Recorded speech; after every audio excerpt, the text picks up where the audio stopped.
Olá, meu aluno, tudo bem? Muito bom estar aqui com você hoje para a gente aprender mais a respeito do grupo dos prototistas, esse grupo de seres vivos que compreendem os protozoários e também outros seres.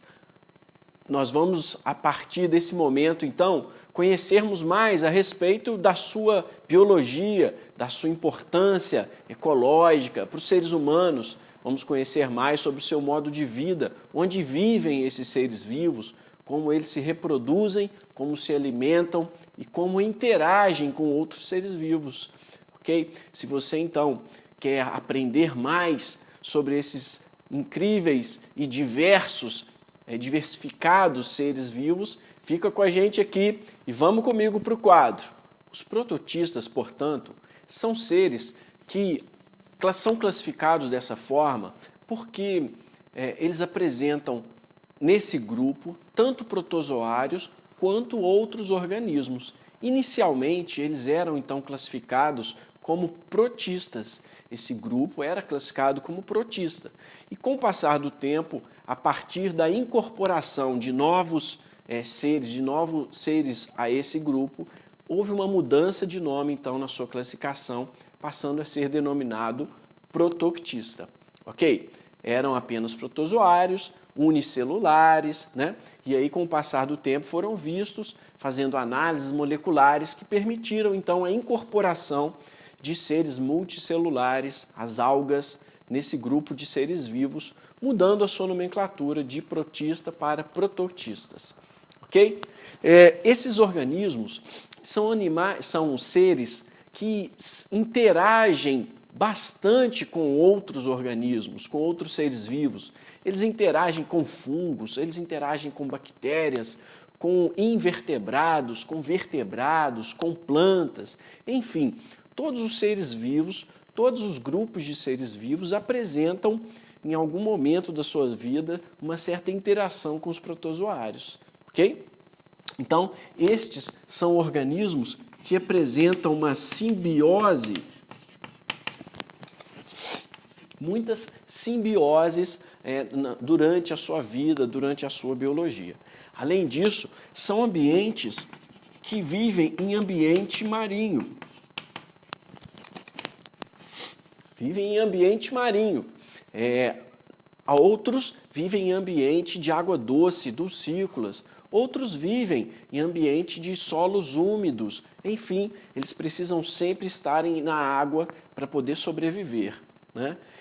Aqueles que vivem em ambiente marinho, aqueles que vivem em ambiente de água doce, por exemplo, podem apresentar organelas em suas células que não são encontradas naqueles que vivem em ambiente marinho, né? Por exemplo, existem vacúolos pulsáteis ou vacúolos contráteis, que têm a função de reter água que veio desse ambiente de água doce, que é hipotônico em relação às suas células.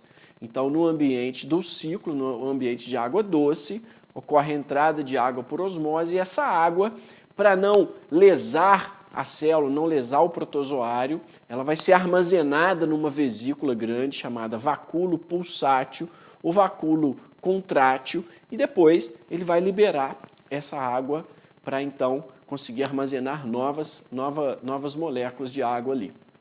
Ok? Esses seres, os prototistas, então, alguns são unicelulares, outros são multicelulares. Ok? Então, alguns são unicelulares,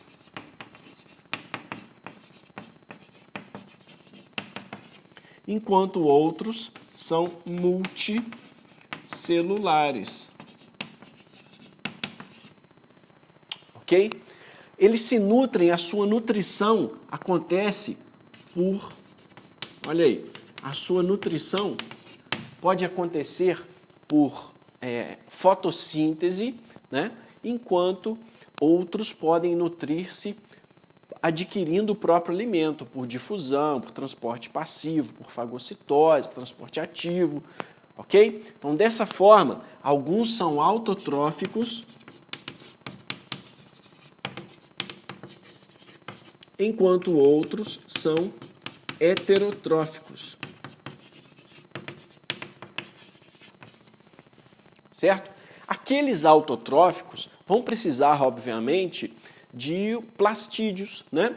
Que nos vegetais são então o cloroplasto, né? Esses plastídeos vieram de processos evolutivos chamados de endossimbiose, né? Então, no caso, cianobactérias, são bactérias gram-negativas, né? Que foram um pouco abordadas no nosso vídeo sobre bactérias, acabaram doando para algumas células primitivas, né? Esses plastídeos, que então essas células que receberam esses plastídeos acabaram originando o que a gente conhece hoje como as algas verdes, como as algas vermelhas, que são protoctistas, correto?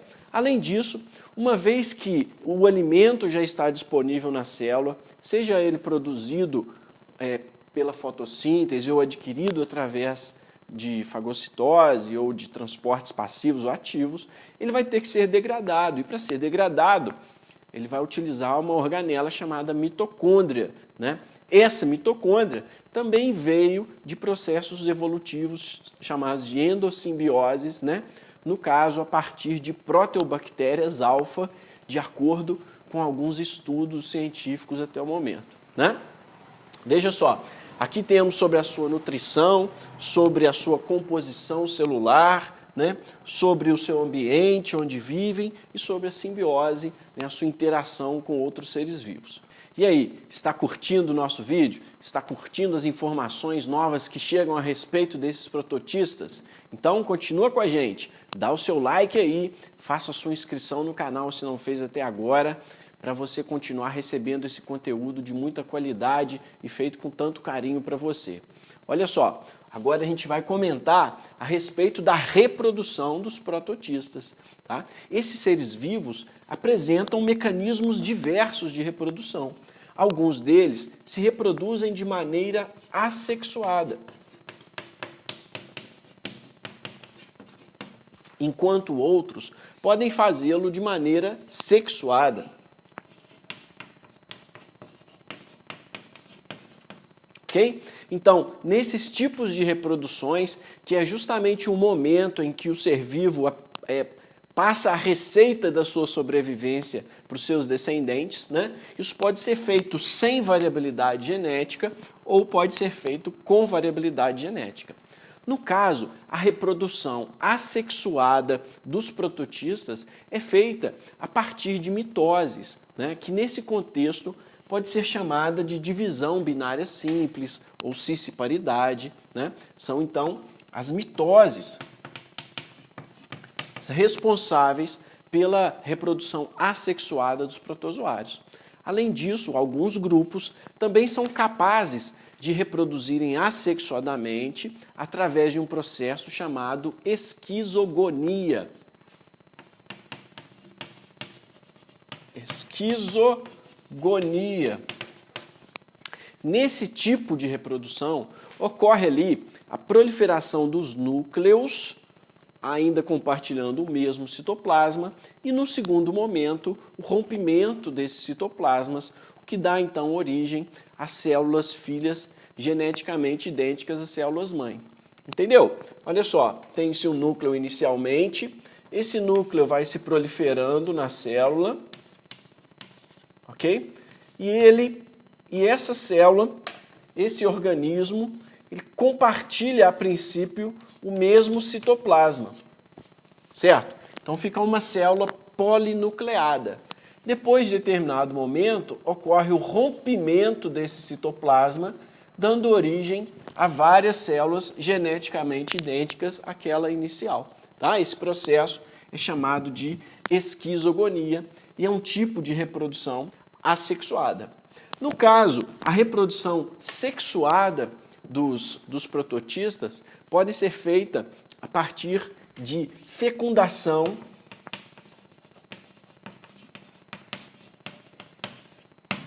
naquela onde há um encontro de gametas, ok? E aí ocorre uma recombinação entre materiais genéticos diferentes. Ela pode ser feita a partir da conjugação,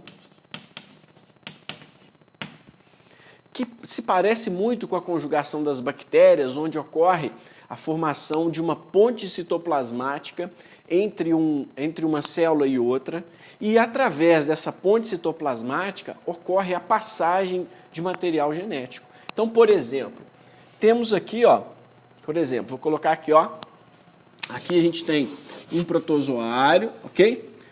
Esse protozoário tem um núcleo grande e um núcleo pequeno, denominados respectivamente macronúcleo e micronúcleo. Esse protozoário, então, vai passar o seu material genético para outro protozoário, que tem um macronúcleo, por exemplo, né? Ele tem também um outro micronúcleo. E aí o que acontece é o seguinte, ele faz uma ponte citoplasmática, tá? E transfere, depois de duplicar esse material genético, ele transfere esse micronúcleo para outra célula, correto? Então essa célula que recebeu vai ficar geneticamente diferente daquela anterior, né? Esse processo é chamado de conjugação e tem muitos detalhes envolvidos aqui que eu não estou contando para vocês. Por exemplo, nessa proliferação do micronúcleo, ela acontece por meiose, o que também gera variabilidade genética, tem a morte das células, depois ocorre a proliferação desses núcleos, né? Enfim, a morte dos núcleos e depois outros proliferam, enfim, tem vários detalhes nesse processo aqui, mas o fato que é importante para a gente aqui agora é que ele gera variabilidade genética, tá? Conjugação é outro processo, então.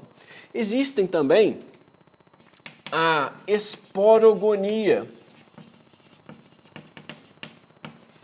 O que seria a esporogonia? Seria a formação de células haploides a partir da meiose do zigoto. Então, quando ocorre a formação do zigoto, gameta formou o zigoto, esse zigoto sofre meiose, tá? Para gerar células denominadas esporos. São esporos, nesse exemplo, esporos reprodutivos. Alguns grupos de protozoário, então, são capazes de produzir esporos reprodutivos, tá?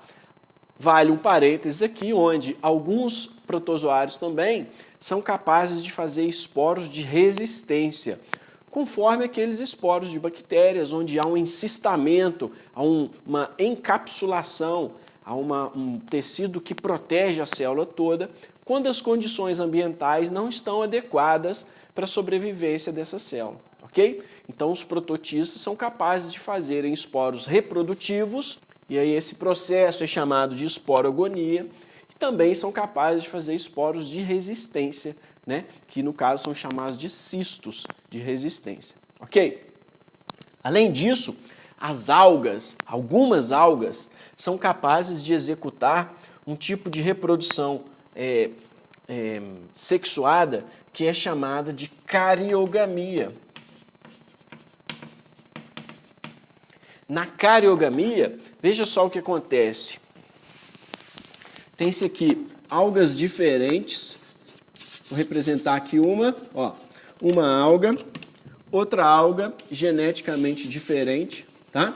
Quando ocorre o momento da sua reprodução, elas se fundem, ok? A fusão desse citoplasma é chamada plasmogamia, ok? E no momento posterior vai acontecer ali a fusão dos núcleos, tá?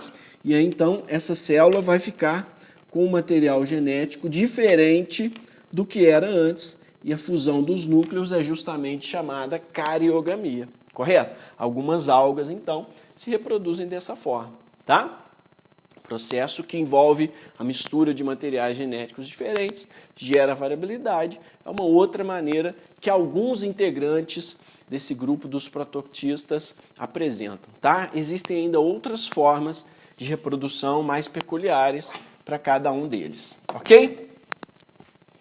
Os protoctistas, então, além dessa sua diversidade de comportamentos, de ambientes que podem ser encontrados, além desses seus diferentes modos de reprodução, apresentam grande importância para os seres humanos, mas também para todos os outros seres vivos.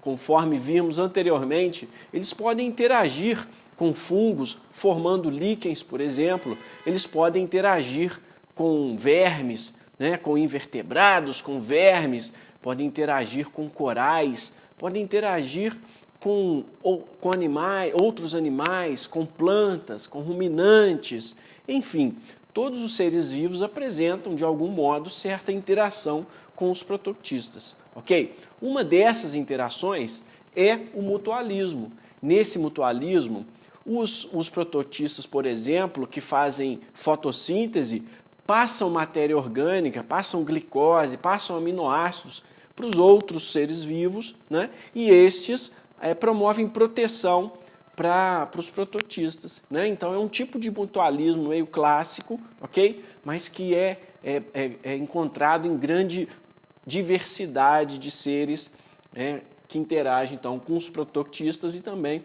com outros seres vivos, ok? Além disso, alguns são parasitas. O parasitismo é um outro exemplo de relação entre os seres vivos, ecológica, né, que os prototistas apresentam, né? Por exemplo, algumas espécies de protozoários podem parasitar animais, podem parasitar moluscos, né? E eles eles são capazes até de alterar o comportamento desses moluscos, né? Existem muitos exemplos de parasitismo com animais e plantas e fungos, né, já descritos na literatura, ok? Sem contar que uma outra função ecológica que eles apresentam corresponde à função como produtores de um ecossistema, né? Essa função ecológica, né, é responsável por trazer energia para um ecossistema, para uma cadeia alimentar. Ela é responsável também pela liberação de aproximadamente 90% do oxigênio que existe na atmosfera. Portanto, os autotróficos, os prototistas autotróficos fotossintetizantes têm um papel essencial para a sobrevivência de todos os outros organismos do planeta Terra. Ok? Além disso, eles apresentam, além de uma função ecológica, uma função para os seres humanos, né? Como, por exemplo, causadoras de doenças, né? É o próprio parasitismo, só que em seres humanos, por exemplo, eles causam doenças e alguns protozoários são importantes nesse ponto de vista. E como exemplos a gente tem o Plasmodium vivax, Falciparum, né? E outras espécies de plasmódio que podem causar a malária, a Leishmania brasiliensis, a Leishmania donavana, né? Que podem causar a leishmaniose. Existe também a Entamoeba histolítica, causadora da amebíase, a Giardia lamblia, causadora da giardíase, enfim, existe uma série de doenças parasitárias causadas por protozoários, ok? Trypanosoma cruzi, causador da doença de Chagas, né? É outro exemplo, tem uma lista por aí. Em breve teremos vídeos a respeito de cada uma dessas doenças, né? Mas para isso, você tem que reforçar o nosso canal, você tem que dar sua curtida, você tem que fazer inscrição, tem que compartilhar com seus amigos esse canal e ainda escrever nos comentários, né? A gente sabe que o YouTube ele reconhece essas ações, né, para os bons canais e ele acaba recomendando esses canais para outras pessoas. Então, ajuda o canal, né, e você vai aprender mais com isso. Quanto mais você interagir com esse canal, mais você vai aprender com ele, ok? Além dessas doenças, então, os prototistas podem interagir com seres humanos de outras formas. Por exemplo, eles podem participar da alimentação.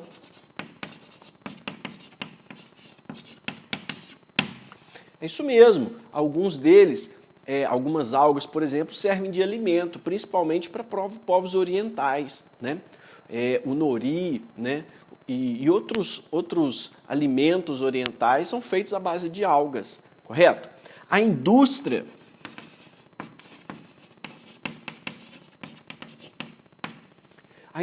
também utiliza, né, os prototistas, por exemplo, a produção de agar, né, que é um hidrocoloide, que parece um gel, uma gelatina, usadas em meio de culturas, e outros também componentes de cosméticos, né, solventes, umectantes, enfim, a indústria farmacêutica utiliza muito as algas, né, para geração de produtos, né, geração de insumos. Ok? Entendido aí? Os prototistas, dessa forma, diante de tanta diversidade, a princípio foram classificados de acordo com seu método de reprodução, ou melhor dizendo, de acordo com seu método de locomoção. Eles, então, apresentam os seguintes grupos. São os risópodes, também chamados de sarcodinos, os flagelados ou mastigóforos, existem ainda os ciliados e os esporozoários ou apicomplexos. Nesse caso, o critério utilizado para sua classificação, como eu disse, foi a presença de determinados tipos de aparelhos voltados para a locomoção ou da sua ausência, no caso, né? Por exemplo, os risópodes ou sarcodinos são aqueles protozoários que se deslocam através da formação de estruturas chamadas pseudópodes, né? Um exemplo clássico se tem é da entamoeba histolítica, que causa a amebíase. Essa ameba vai promovendo a formação de pseudópodes para se deslocar. Ocorre a protusão, a adesão e a tração, e com isso ela vai se deslocando. Esses pseudópodes também são utilizados para fagocitose, então estão envolvidos na captura de alimento para esses seres vivos. Ok? Os flagelados ou mastigóforos são aqueles que utilizam flagelo para se deslocar. No caso, como exemplos, tem-se o Trypanosoma cruzi, causador da doença de Chagas, tem-se a Leishmania brasiliensis, causadora da leishmaniose, e ainda a Giardia lambda, causadora da giardíase. Os ciliados, que são formados, que apresentam, por exemplo, inúmeros cílios proteicos, pequenos e curtos, revestindo toda a célula, servem para promover esse deslocamento, né, da célula, e tem como exemplo bem clássico o paramécio, que é um protozoário de vida livre. Os esporozoários ou apicomplexo não apresentam estruturas de locomoção, tá?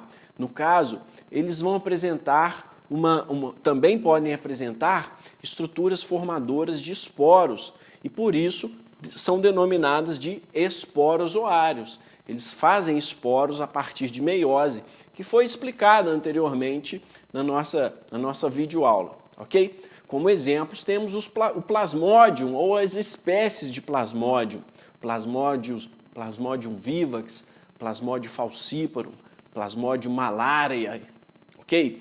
Que causam diferentes manifestações sintomáticas da malária, correto? Com o advento da ciência, os pesquisadores foram capazes de reclassificar os seres vivos.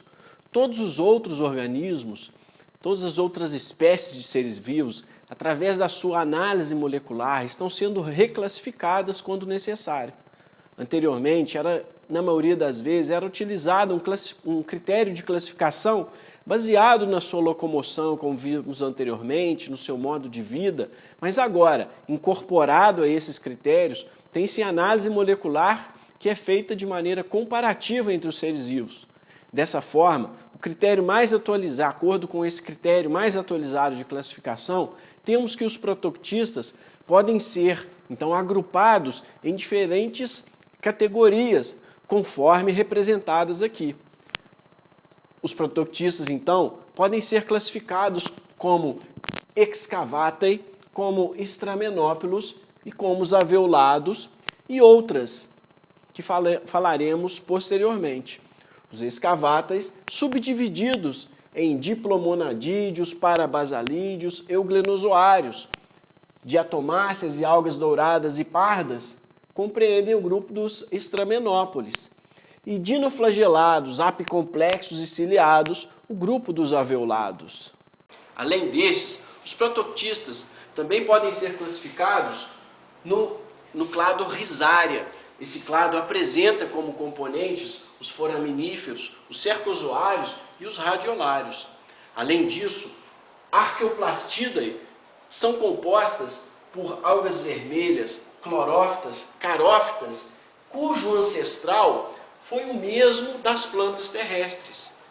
Então a gente consegue perceber que as plantas apresentam um ancestral comum já comprovado cientificamente. E esse ancestral comum é justamente com o protoctista, ok? Veja agora, Uniconta é um outro clado, onde os amebozoários podem ser separados em amebas sociais, gimnoamebas e entamebas, e ainda os opistocontes, um outro clado dentro de Unicontae, com nuclearídeos e com anoflagelados, sendo que os nuclearídeos tiveram um ancestral comum aos fungos e os coanoflagelados tiveram um ancestral comum aos animais. Perceba então que os protoctistas foram células, foram organismos bem primitivos que surgiram a partir posteriormente às células procariontes, né? Mas que deram origem a uma outra variedade de organismos no planeta Terra, compartilhando um ancestral com os fungos, compartilhando um ancestral com os animais, compartilhando um ancestral com as plantas terrestres. Se você gostou desse vídeo, se você acha que ele foi importante para você suprir as suas lacunas, compartilhe-o com algum colega. Vamos compartilhar o conhecimento, faça a sua inscrição e receba os nossos próximos vídeos. Até lá, pessoal. Tchau, tchau.